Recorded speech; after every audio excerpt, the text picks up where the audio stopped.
قدیم صحراؤں کی سرزمین میں ایک باپ تھا جس کا دل اپنے بیٹے کے لیے خاص محبت رکھتا تھا۔ حضرت یعقوب علیہ السلام جانتے تھے کہ حضرت یوسف علیہ السلام کی زندگی عام نہیں بلکہ ایک بڑے مقصد کے لیے چنی گئی ہے، مگر جب دل حسد سے بھر جائیں تو وہ سچ کو نہیں دیکھ پاتے۔ یوسف کے بھائیوں نے محبت کو نفرت میں بدل دیا اور ایک معصوم کو تنہائی کے حوالے کر دیا۔ خاموش صحرا میں ایک اندھا کنواں تھا جہاں یوسف کو اکیلا چھوڑ دیا گیا، لیکن یہ تنہائی اللہ کی نگاہ سے اوجھل نہ تھی۔ یہیں سے تقدیر کا ایک نیا باب شروع ہوا۔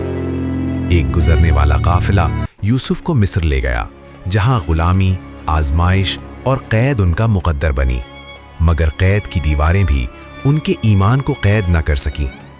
اللہ کے حکم سے وہی قیدی عزت اور اختیار تک پہنچا۔ صبر نے زنجیروں کو وقار میں بدل دیا اور آزمائش رحمت کا راستہ بن گئی۔ برسوں بعد وہی چہرے مدد کے لیے سامنے آئے جنہوں نے کبھی زخم دیے تھے، مگر حضرت یوسف نے بدلے کے بجائے معافی کو چنا۔ یوں اللہ نے دکھ کو سکون میں، جدائی کو ملاقات میں اور صبر کو کامیابی میں بدل دیا۔ یہی ایمان کی سچی فتح ہے۔